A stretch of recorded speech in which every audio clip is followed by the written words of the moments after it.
কন্যা ভুল করিস না, কন্যা ভুল করিস না। আমি ভুল করা কন্যার সাথে কথা বলবো না, আমি ভুল করা কন্যার লগে কথা বলবো না। One parcel, more ways to send. Pathao Parcel has expanded. Explore the new parcel.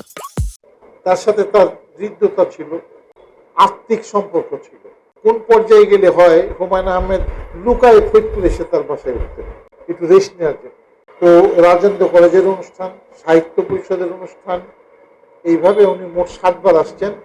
আর একবার আসছিলেন হলো আমাদের এই যে আগে যে শিক্ষা উপদেষ্টা ছিলেন সিয়ার আবরার, তার সাথে আসছিলেন। নাটকের জন্য একেবারে খুব বড় একটা গল্প লাগবে, ওরকম একটা গল্প আমি কবে পাবো সেদিন আমি নাটক লিখবো, ওরকম না।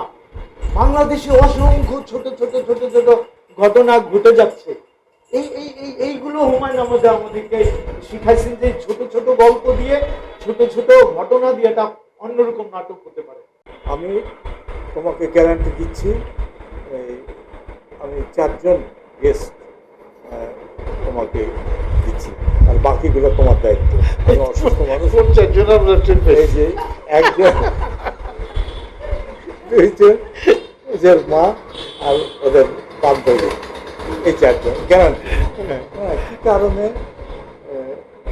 যে ওরা এত সদাশয়, এত কালচারমুখী ওরা চলে আসে, এটা সাহিত্য পরিষদের জন্য খুব আনন্দের বিষয়।